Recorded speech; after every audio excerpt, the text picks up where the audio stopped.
Konnichiwa minasan, welcome back to another video. നമ്മൾ ഇന്ന് നോക്കാൻ പോകുന്നത് വൺ പീസിന്റെ ചാപ്റ്ററായ 1175ന്റെ മലയാളം മാംഗ എക്സ്പ്ലനേഷൻ ആണ്. ഗൈസ്, എനിക്കറിയാം ഞാൻ ശരിക്ക് താമസിച്ചത് വേറെ ഒന്നുമല്ല. ഫസ്റ്റ് ഓഫ് ഓൾ ഈ ചാപ്റ്റർ റിലീസായത് വെള്ളിയാഴ്ചയല്ല, പകരം ശനിയാഴ്ച രാവിലെ ആയിരുന്നു. ആൻഡ് ശനിയും ഞായറും നമ്മുടെ കേരളത്തിലെ ഫസ്റ്റ് എവർ കോമിക്കോൺ നമ്മുടെ കൊച്ചിയിൽ വെച്ച് നടക്കുമായിരുന്നു. സോ കൊച്ചി കോമിക്കോണിന് 2 ദിവസം ഞാൻ പാർട്ടിസിപ്പേറ്റ് ചെയ്തുകൊണ്ട് തന്നെ എനിക്ക് മറ്റൊരു വീഡിയോസും ചെയ്യാൻ സാധിക്കാഞ്ഞതാണ്. ഒരു വ്ളോഗ് എടുക്കാനുള്ള പ്ലാൻ ഉണ്ടായിരുന്നെങ്കിൽ കൂടിയും അത് ശരിക്കും പോയി. ബട്ട് സ്റ്റിൽ എനിക്ക് എന്തായാലും നന്നായിട്ട് ഇഷ്ടപ്പെട്ടു. അടിപൊളി പരിപാടിയായിരുന്നു. നിങ്ങൾ പലരെയും എനിക്ക് കാണാൻ സാധിച്ചു. നിങ്ങൾ പലരും എനിക്ക് വന്ന് സംസാരിക്കുകയും ചെയ്തു. ഒത്തിരിയധികം സന്തോഷമുണ്ട്. സോ അധികമൊന്നും പറഞ്ഞ് ഞാൻ ആരെയും ബോറടിപ്പിക്കുന്നില്ല. എനിക്കറിയാം നിങ്ങളെല്ലാവരും ഈ ചാപ്റ്ററിന് വേണ്ടി കട്ട വെയിറ്റിംഗ് ആണെന്ന്. സോ ലൈക്ക് ചെയ്യാത്തവർ ലൈക്ക് ചെയ്യും, സബ്സ്ക്രൈബ് ചെയ്ത കൂടെ സബ്സ്ക്രൈബ് ചെയ്യാൻ മറക്കണ്ട. സോ നമുക്ക് നേരെ നല്ല വീഡിയോയിലേക്ക് കടക്കാം. അങ്ങനെ ഈ ചാപ്റ്ററിന്റെ കവർ പേജിനകത്ത് നമുക്ക് നമ്മുടെ സാബോനെ കാണാൻ സാധിക്കും. സാബോയുടെ കൂട്ടത്തിലെ കുറേയധികം കോള ഉണ്ടായിരുന്നു. അങ്ങനെ ഈ ചാപ്റ്റർ ഒഫീഷ്യലി കിടക്കുന്നിടത്ത് നമ്മുടെ സാഞ്ചിയുടെ കാലാണ് കാണാൻ സാധിക്കുന്നത്. അവനായിട്ട് ഒരു അറ്റാക്ക് ചെയ്തിട്ട് റോബിൻ്റെ ശരീരത്തിൽ ചുറ്റും ഉണ്ടായിരുന്ന ആ ഒരു ത്രോൺസ് ഉണ്ടല്ലോ, അത് കംപ്ലീറ്റ്ലി ഡിസ്ട്രോയ് ചെയ്ത് കളയുകയും ചെയ്യും. പെട്ടെന്ന് നാമിയോടി റോബിൻ്റെ അടുത്തേക്ക് വരികയും ചെയ്യും. റോബിൻ പറയും ചെയ്യും താങ്ക്സ്, അത് നമ്മുടെ സാഞ്ചിയാണെന്ന് പെട്ടെന്ന് ഉസോപ്പ് പറയുകയും ചെയ്യും. അപ്പോൾ ഈ കാണുന്ന വൈൻസ് ഹയർ ടെമ്പറേച്ചറിൽ ശരിക്കും വീക്കാണെന്ന് ജിംബെ പറയുന്നുണ്ട്. ഇതേ സമയത്താണ് റോബിൻ പറയുന്നത്, പക്ഷേ നമ്മളിപ്പോൾ സന്തോഷിക്കേണ്ട സമയമല്ല. ശരിയാണ്, ആ ഒരു ഹാക്കി പിന്നെ ആ ഒരു അലർച്ച അതാരുടേതാണ്? അതുമല്ല ആ കാണുന്ന മാസീവ് ഉള്ള ഷാഡോ അതെന്താണെന്ന് അവരെല്ലാവരും ചോദിക്കുകയും ചെയ്യും. പിന്നെ കാണിക്കുന്നത് എൽബഫിലെ വെസ്റ്റ് വില്ലേജ് ആണ്. അവിടെ ജാറിലും ബാക്കിയുള്ളവരെല്ലാവരും ഉണ്ടായിരുന്നു. റിപ്ലി, ഒമിയോ, റോഡോ, നിങ്ങൾ ഓക്കെ അല്ലേ? അവർക്ക് എത്രയും പെട്ടെന്ന് നമ്മൾ ഹെൽപ്പ് ചെയ്യണം. കോപ്പ് അവരെല്ലാവരും ആ ത്രോൺസ് കാരണം സ്റ്റാപ്പ് ചെയ്തിരിക്കുവാണ്. ഈ സമയത്ത് തന്നെ പിള്ളേരെല്ലാം കിടന്ന് കരയുന്നുണ്ട്. നമ്മുടെ അമ്മയൊക്കെ മരിക്കാൻ പോകുകയാണെന്നൊക്കെ പറഞ്ഞുകൊണ്ട്. ഇതേ സമയത്താണ് ബാക്കിയുള്ള കുറച്ച് ജയൻസ് പറഞ്ഞത്, ലോക്കി നീ ഇവിടെ എന്ത് ചെയ്യുവാണ്? വില്ലേജ് ഒട്ടും സേഫ് അല്ല, പിള്ളേരെ മറ്റെവിടെയെങ്കിലേക്ക് കൊണ്ടുപോകും. അതൊക്കെ നിങ്ങളുടെ കാര്യമാണ്, എൻ്റെ പ്രശ്നമല്ല. അവരെൻ്റെ ബുധത്ത് കയറിയുന്നുണ്ട്. ജസ്റ്റ് ഞാൻ അവരെ ഇറക്കാൻ വേണ്ടി മാത്രം ഇവിടേക്ക് വന്നതാണ്. സോ മര്യാദക്ക് എല്ലാവരും ഇറങ്ങിപ്പോകാൻ നോക്കുന്നത് ലോക്കി പറയുകയും ചെയ്യും. പിന്നെ കാണുന്നത് ലോക്കിയുടെ ആ മാസീവ് അല്ല ഡ്രാഗൺ ഫോമാണ്. ഇതേ സമയം ലോക്കിയുടെ തലയിലാട്ടെ നമ്മുടെ ലൂഫി ഇരിപ്പുണ്ടായിരുന്നു. സോറോ എന്ന് പെട്ടെന്ന് ലൂഫി വിളിക്കുകയും ചെയ്യും. ഈ സമയത്ത് തന്നെ ജാറിൽ പറയുകയും ചെയ്യും, എൽബഫിലെ ആൾക്കാർ നമ്മുടെ പിള്ളേരെല്ലാവരും സേഫ് ആയിരിക്കുന്നു. ഇത് കേൾക്കാൻ നേരത്ത് സ്ട്രോ ഹാറ്റ്സിനും ബാക്കിയുള്ളവരെല്ലാവർക്കും ഹാപ്പി. ഇനി അവർക്ക് ഹോസ്റ്റേഴ്സിനെ പറ്റി ആലോചിച്ച് പേടിക്കേണ്ട കാര്യമേ ഇല്ല. നിങ്ങൾ കറക്റ്റ് സമയത്താണ് ഇവിടേക്ക് വന്നത്. അല്ല, ആ ഡ്രാഗൺ ലോക്കിയൊന്നും അല്ലല്ലോ. ഈ സമയത്താണ് ലൂഫി പറഞ്ഞത്, അതെ ഇത് ലോക്കിയാടാ. എടാ ഇങ്ങോട്ട് വാ, ഇവിടെ ശരിക്കും സേഫാണ്. കുഴപ്പമൊന്നുമില്ല. അല്ല ലൂഫി, നീ ഓൾറെഡി ഇപ്പൊ ജയന്റ് അല്ലേ, നിനക്ക് ഈ ഡ്രീം മോൺസ്റ്റേഴ്സിന്റെ ഒക്കെ കാര്യം നോക്കാനായിട്ട് പറ്റുമല്ലോ. കാര്യം അവര് ചുമ്മാ വിട്ടു കഴിഞ്ഞാൽ ഈ സ്ഥലം മുഴുവൻ അവർ കുട്ടിച്ചോറാക്കും. ഓ അതാണോ? അത് ഞാൻ ഏറ്റി. എന്നാൽ പെട്ടെന്നാണ് ഒരറ്റാക്ക് അവിടേക്ക് വന്നത്. അവർ നോക്കാർത്ത് അത് കുറേയധികം ത്രോൺസ് ആയിരുന്നു.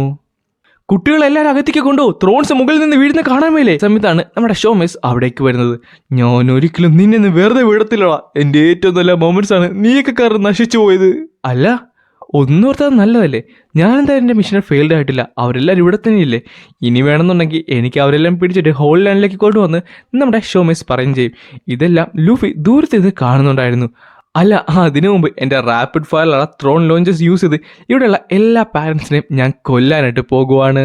പക്ഷേ പെട്ടെന്നായിരുന്നു പിള്ളേരെല്ലാവരും അവിടേക്ക് നടന്നു വന്ന് അവരുടെ പാരൻസിന് വട്ടം കയറി എന്നിട്ട് പറഞ്ഞത്, ഞാനെന്നെ സമ്മതിക്കത്തില്ല. ഓൾറെഡി എൻ്റെ അമ്മയച്ഛനൊക്കെ എന്നെ രക്ഷിച്ചാണ്, അതുകൊണ്ട് ഇനി ഒരിക്കലും സമ്മതിക്കത്തില്ല. ഞങ്ങൾ ഉറപ്പായിട്ടും ഇത്തവണ രക്ഷിക്കുന്നു പറഞ്ഞു പിള്ളേരെല്ലാവരും കൂടെ അവിടെ കയറി അവരുടെ പാരൻസിനെ സംരക്ഷിക്കാൻ വേണ്ടി വട്ടം കയറി നിൽക്കുവാണ്. കീടങ്ങളെ, നിങ്ങൾക്ക് ആർക്കും ഒരു വില പോലും ഇല്ലല്ലോ. പക്ഷേ എനിക്ക് ഇഷ്ടപ്പെട്ടു. എൻ്റെ മിഷൻ പോയാലും കുഴപ്പമില്ല, നിങ്ങളെല്ലാവരും ഞാൻ കൊല്ലും. എനിക്ക് എങ്കിൽ മാത്രമേ സന്തോഷം കിട്ടത്തുള്ളൂ. പിന്നെ നിങ്ങളുടെ ഒരു ബ്രേവറി അത് ഒരിക്കലും മറക്കത്തില്ല. പക്ഷേ നീയൊക്കെ ചാകും. അപ്പോൾ ഗുഡ് ബൈ പറയാൻ ടൈമായെന്ന് പറഞ്ഞിട്ട് ഷോമേസ് ആട്ടെ അവർ അറ്റാക്ക് ചെയ്യാനായിട്ട് പോയപ്പോൾ തന്നെ റിപ്ലിയും ബാക്കിയുള്ളവരൊക്കെ കിടന്ന് കാറുന്നുണ്ട്. കൊള്ളാൻ രക്ഷപ്പെടാൻ നോക്ക്. ഇല്ലമ്മ, ഇത്തവണ ഉറപ്പായിട്ട് രക്ഷിക്കുന്നു പറഞ്ഞിട്ട് കൊള്ളാനാട്ടെ അവിടെ തന്നെ നിൽക്കുകയും ചെയ്യും.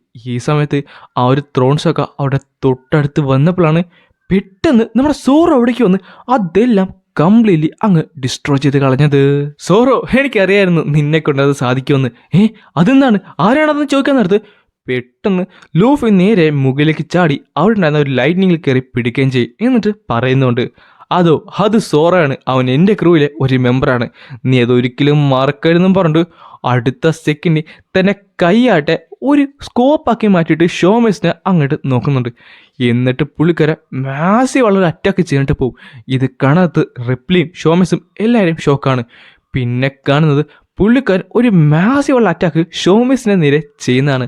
അത് ഞാൻ വിളിച്ചത് ബൂമിങ് ഡോൺ ത്രോൺ റൈഫിൾ എന്നാണ്. ഷോമേസിൻ്റെ കീഴിൽ തന്നെ ഇറങ്ങിപ്പോയിരുന്നു. അവന്റെ തല തന്നെ രണ്ടായിട്ട് മുറിഞ്ഞുപോയി. അത് അത്രത്തോളം പവർഫുൾ ആയതുകൊണ്ട് തന്നെ വലിയൊരു ഷോക്ക് വേവും അവിടെ ക്രിയേറ്റ് ചെയ്യുന്നുണ്ട്. അത് മാത്രമല്ല പിള്ളേരൊക്കെ ആയിട്ട് ആ ത്രോൺസിൽ നിന്ന് രക്ഷപ്പെടുന്നുമുണ്ട്. ഈ സമയത്ത് നമ്മുടെ ലൂഫിയുടെ മുകളിൽ കിടന്ന് ചിരിച്ച് ചാടിക്കൊണ്ടിരിക്കുകയാണ്. ആ ടൈമിലാണ് റിപ്ലി പറയുന്നത്, അവസാനം ലൂഫിക്കുവിൻ്റെ ആ ഒരു വൈറ്റ് ഫോം എനിക്ക് കാണാൻ സാധിച്ചു. ശരിയാണ്, എല്ലാവരും പറഞ്ഞതുപോലെ അവനെ കാണാൻ നിക്കനെ പോലെ തന്നെയാണ്. എനിക്കുറപ്പാണ് അവൻ തന്നെയാണ് വാരിയർ ഓഫ് ദി ലിബറേഷൻ പറഞ്ഞിട്ട് നമ്മുടെ റിപ്ലിയുടെ ബോധം പോകുവാണ്. ഈ സമയത്ത് തന്നെ ഷോമേസ് പറഞ്ഞു, എന്ത് നിക്കയോ? ഇല്ല, അത് ഈ പിള്ളേരുടെ കെട്ടുകഥ മാത്രമാണ്. പക്ഷെ പെട്ടെന്നായിരുന്നു ലോക്കിയുടെ കയ്യവിടേക്കൊന്ന് അവനെ നേരെ അട്ടിച്ച് താഴത്തേക്ക് കുത്തിയത്. അതൊരു നിഡ്ഹോഗറല്ലേ? അല്ല, അതല്ലേ നമ്മളെ രക്ഷിച്ചത്. ഈ സമയത്ത് ലോക്കി പറയും ചെയ്യും, പോകാൻ സമയമായിരിക്കുന്നു. ഇതേ ടൈമിൽ ദൂരത്ത് നിന്നുകൊണ്ട് നമ്മുടെ ചോപ്പറും ഗബാനും ഇതൊക്കെ കാണുന്നുണ്ടായിരുന്നു. അല്ല, അതേടാ, അത് ലോക്കി തന്നെയാണ്. ആദ്യമായിട്ടാണ് അവൻ്റെ ഈ ഒരു ഫോമിനെ ഞാൻ കാണുന്നത് തന്നെ. ഈ സമയത്ത് ഗബൻ ജാറിൽ പറഞ്ഞാൽ കുറച്ചധികം കാര്യങ്ങൾ ആലോചിക്കുകയും ചെയ്യും. അല്ല, അപ്പം നീ പറയുന്നത് നാഷണൽ ട്രഷർ ഒരു ഫോർബിനുള്ള ഡെവൽ ഫ്രൂട്ട് ആണെന്നാണോ? അതെ, അതൊരു മിത്തിക്കൽ ഡ്രാഗൺ ഫ്രൂട്ടാണ്.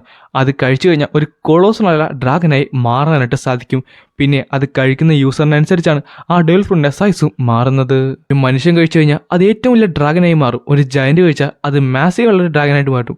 പിന്നെ ഒരു ഏൻഷ്യൻ ജയന്റ് കഴിച്ചു കഴിഞ്ഞാൽ അത് literally the one of the biggest ഡ്രാഗനായി മാറും. അതുകൊണ്ട് തന്നെ ഒരു ഏൻഷ്യൻ ജയന്റിന്റെ കോമ്പിനേഷൻ മാത്രമാണ് ഈ ഡെവൽ ഫ്രൂട്ടിന്റെ ഫുൾ പൊട്ടൻഷ്യലേക്ക് എത്തിക്കത്തുള്ളൂ. അതുകൊണ്ട് തന്നെ ഏൻഷ്യൻ ജയന്റായുള്ള ഒരു കോമ്പിനേഷൻ കൊണ്ട് മാത്രമേ ഈ ഡെവൽ ഫ്രൂട്ടിന്റെ ഫുൾ പൊട്ടൻഷ്യലി യൂസ് ചെയ്യാൻ പറ്റത്തുള്ളൂ. അങ്ങനെ ഫുൾ പൊട്ടൻഷ്യൽ എത്തിയ ഈ ഡെവൽ ഫ്രൂട്ടിന്റെ ഡ്രാഗനെ കംപ്ലീറ്റ്ലി ജെറ്റ് ബ്ലാക്ക് കളറായിരിക്കും.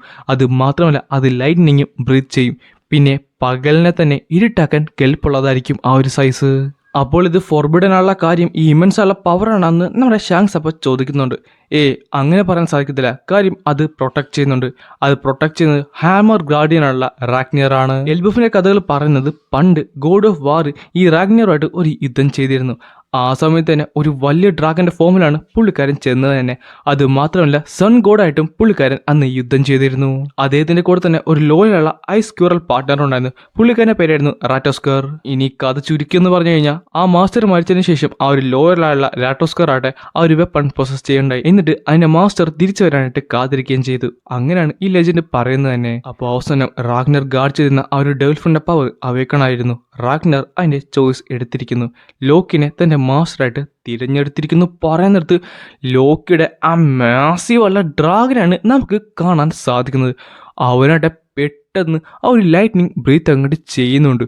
പിന്നെ കാണുന്നത് ഒരു വലിയൊരു എക്സ്പ്ലോഷൻ തന്നെയാണ്. ലൈറ്റ്നിങ്ങിന്റെ ഒരു മാസീവ് ഉള്ള എക്സ്പ്ലോഷൻ. ഇതേ സമയം തന്നെ ലൂഫിയ ആ സ്ക്വറലോട്ടെ ലോക്കിയുടെ മൂത്തെത്തുണ്ടായിരുന്നു. ഇതെല്ലാം ദൂരത്ത് നിന്നുകൊണ്ട് നമ്മുടെ ഇമു കാണുകയും ചെയ്യും. നമ്മുടെ കുങ്കുവിന്റെ കണ്ണിലൂടെ ഇമു കണ്ടിട്ട് ഒരു കാര്യം കൂടെ പറയുന്നുണ്ട്. അപ്പൊ നിഡ്ഹോഗ്, നീ ഇത്രയും നാള് ഇവിടെ തന്നെ ഉണ്ടായിരുന്നല്ലേ? അതും പറഞ്ഞുകൊണ്ടാണ് ഈ ഒരു ചാപ്റ്റർ ഇവിടെ അവസാനിക്കുന്നത്. നെക്സ്റ്റ് വീക്ക് ബ്രേക്ക് ഇല്ല. അതിനർത്ഥം നാളെ ചൊവ്വാഴ്ച തന്നെ ഇതിന്റെ ലീക്സ് വരുന്നതായിരിക്കും. അത് ഞാൻ നിങ്ങൾക്ക് വേണ്ടി ഉറപ്പായിട്ടും എക്സ്പ്ലെയിൻ ചെയ്യുന്നതായിരിക്കും. സോ വീഡിയോ ഇഷ്ടപ്പെട്ടു കഴിഞ്ഞാൽ ലൈക്ക് ചെയ്യാനും സബ്സ്ക്രൈബ് ചെയ്യാനും മറക്കണ്ട.